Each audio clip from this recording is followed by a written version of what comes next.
राधा नाम की महिमा। एक बार एक संत जी किसी गांव के निकट आश्रम पर भगवत जी की साप्ताहिक कथा कर रहे थे। तीसरे दिन के वृतांत में वह कथा करते हुए बताने लगे, अनेक प्रकार के लोग जो पाप कर्म करते हैं उन्हें अनेक प्रकार के नरकों में जाना पड़ता है, लेकिन एक उपाय है जिसके द्वारा नरकों में जाने से बचा जा सकता है।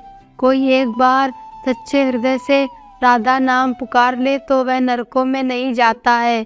एक सेठ जी जो रोज आकर सत्संग सुना करते थे, सत्संग समाप्ति के पश्चात वह संत जी के चरणों में आकर बड़े जोर से रोने लगे।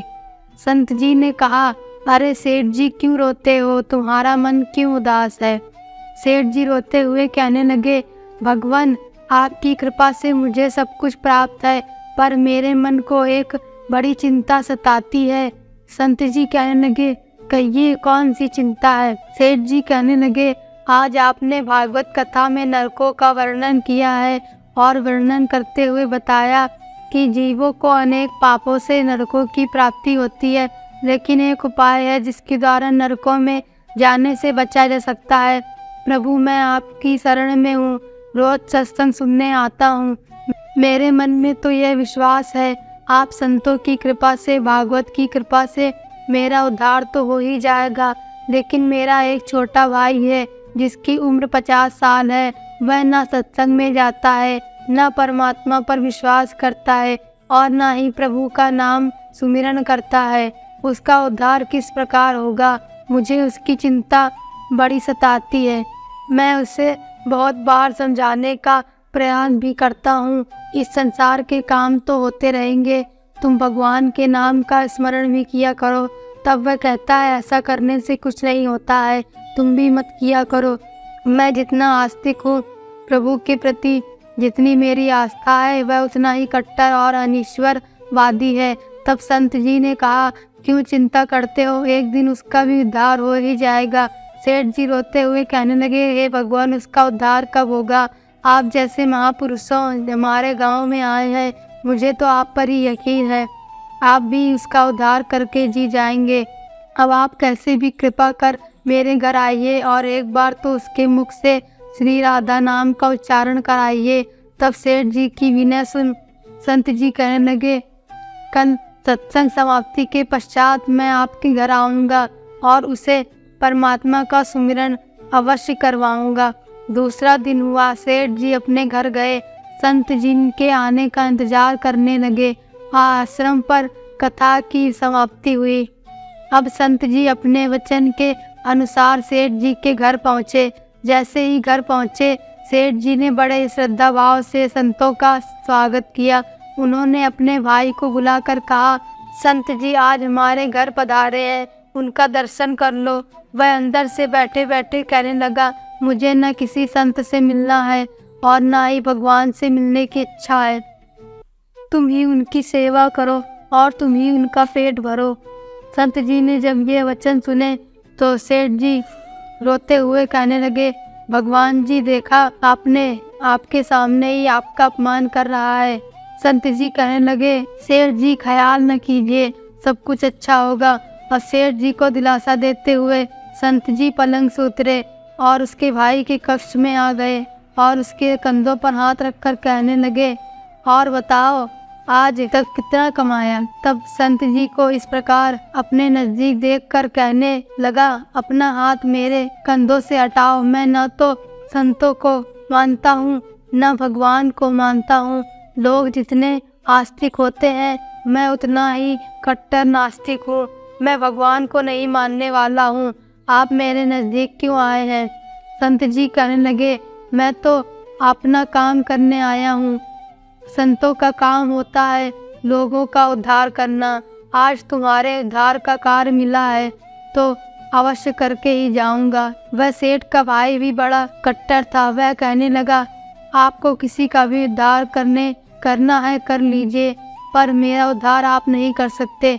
मैं कुछ भी नहीं करने वाला हूँ। सेठ के भाई को देखकर संत जी मुस्कुराकर कहने लगे, एक बार राधे राधे बोल दो।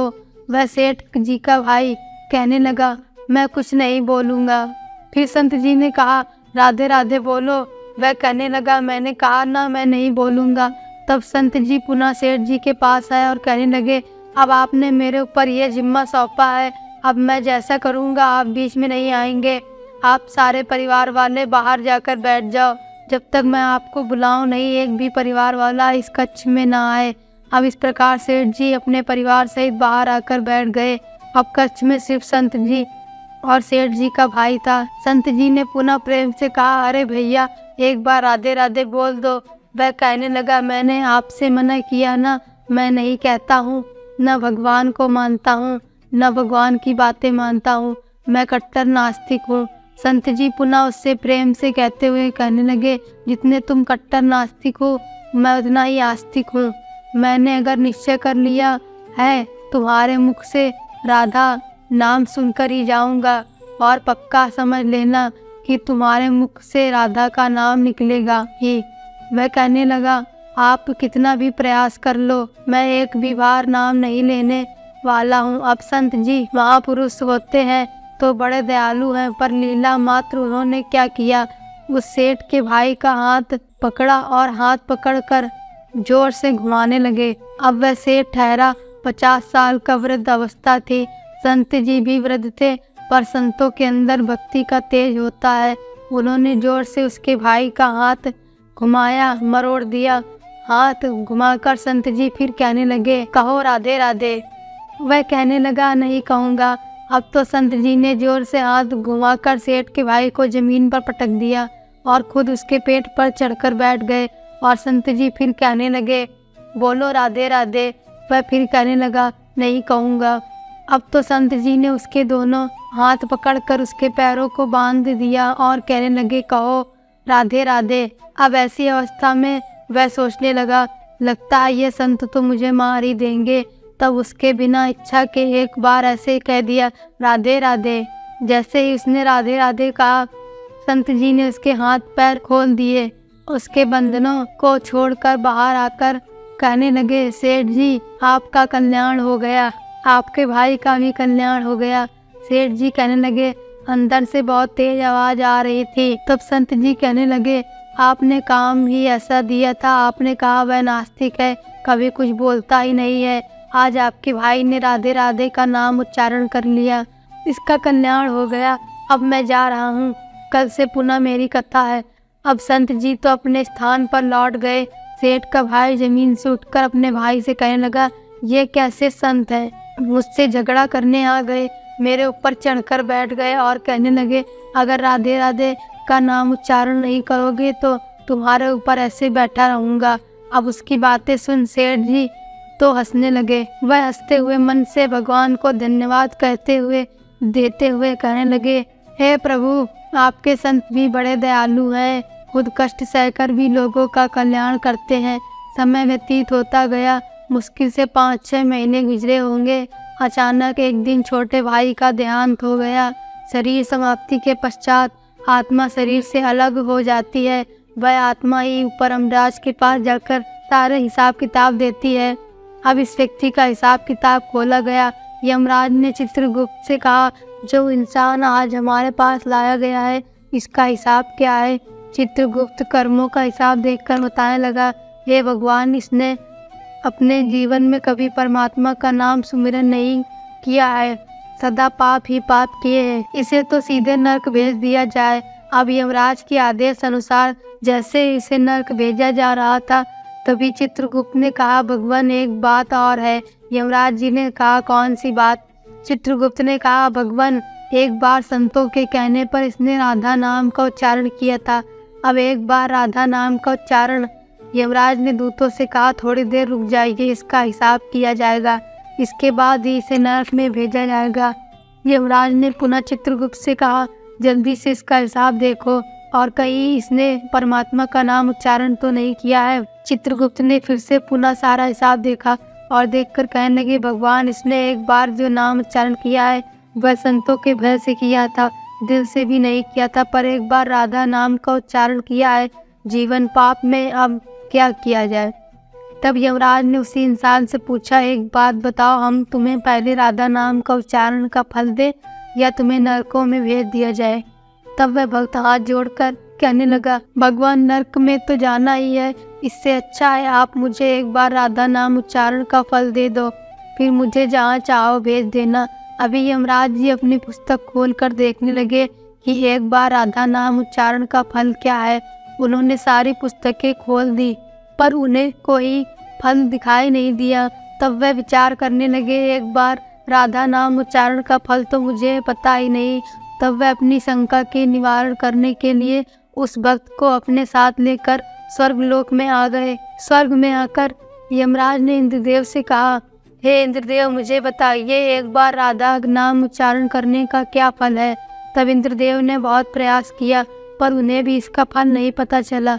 वह सब देवता मिलकर ब्रह्मदेव के पास आए। ब्रह्मदेव ने जब उन सबको देखा तब ब्रह्मदेव उनसे पूछने लगे, यह आपके साथ इंसान कौन है। तब इंद्रदेव कहने लगे, भगवान, इसने एक बार राधा नाम का उच्चारण किया, बाकी सारा जीवन इसने पाप किया। हमें तो पता नहीं राधा नाम उच्चारण का फल क्या है, इसीलिए हम आपके पास लाए हैं। तब ब्रह्मा जी ने भी बड़ा प्रयास किया, राधा नाम उच्चारण का फल क्या है, अब उन्हें भी पता नहीं चला। तब वह ब्रह्मदेव कहने लगे, हम सब मिलकर इसे अपने साथ लेकर भगवान शंकर जी के पास चलते हैं। तब वह भगवान शंकर जी के पास पहुँचे। भगवान शंकर जी से प्रार्थना कर कहने लगे, हे महादेव, इस इंसान ने सारा जीवन पाप किया है, बस एक बार संतों के कहने पर राधा नाम का उच्चारण किया है।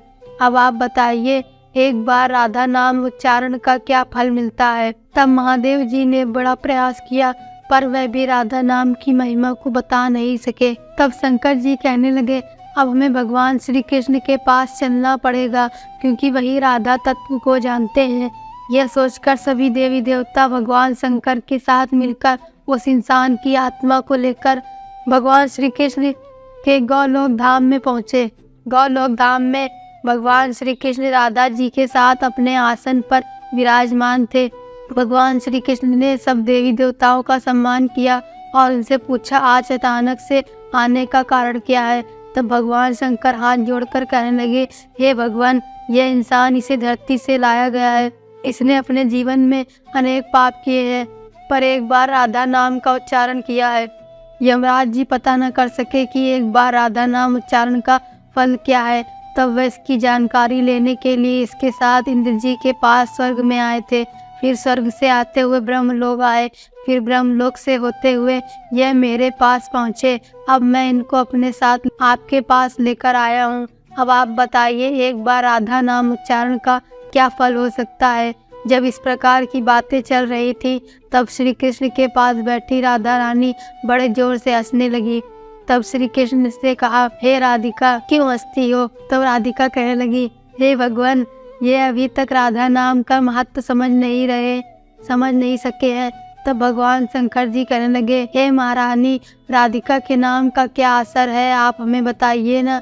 तब राधिका जी कहने लगे, हे महादेव, आप खुद सोचिए, इस व्यक्ति ने एक बार राधा का नाम जपा, वह एक बार राधिका के नाम जपने से स्वर्गलोक की सैर करके आया, ब्रह्मदेव का ब्रह्मलोक में दर्शन करके आया, आपके महादेव लोक में आपका इसने दर्शन किया है। आज एक बार उच्चारण के प्रभाव से यह आप सबको साथ लेकर हमारे गौलोक धाम में आया है, मेरे दर्शन और श्री कृष्ण का पूजन कर रहा है। इससे अधिक राधा नाम का और फल क्या हो सकता है। जब राधिका जी ने इस प्रकार एक बार राधा नाम का पूरा महत्व बताया तो यमराज कहने लगे, यह तो बड़ा अनंत फल है। जो व्यक्ति नरकों में जाने वाला था वह एक बार उच्चारण से सब लोगों की यात्रा कर भगवान श्री कृष्ण और राधा रानी के चरणों में उपस्थित हो गया है। इससे अधिक फल और क्या हो सकता है। तभी फिर से यमराज कहने लगे, तो भगवान, क्या अब इसे नरकों में जाने की आवश्यकता नहीं है। तब श्री कृष्ण जी कहने लगे, हे धर्मराज, जिसने एक बार राधा रानी के चरणों का दर्शन कर लिया हो वह तो कभी नरक में जा ही नहीं सकता है। तब वह भक्त जो वहाँ पर राधा रानी के दर्शन कर रहा था वह कहने लगा, हे महारानी, मैंने तो संतों के भय में आकर आपका राधा नाम उच्चारण किया था, पर जो सच्चे हृदय से आपके नाम का उच्चारण करते हैं उन्हें तो जीवन में कोई भय होगा ही नहीं। वह तो नरकों की यात्रा में कभी निकलेंगे ही नहीं, वह तो सीधा आपके चरणों में ही समा जाएंगे। तो इतना महत्व है एक बार राधा नाम के उच्चारण का। तो सच्चे हृदय से जो एक बार इस प्रकार कह दे, राधे राधे श्याम मिला दे, तो राधा नाम का उच्चारण करते ही परमात्मा का साक्षात दर्शन हो जाता है। राधे राधे। अगर आपको वीडियो पसंद आई हो तो हमारे चैनल को सब्सक्राइब करें, वीडियो को लाइक करें। धन्यवाद।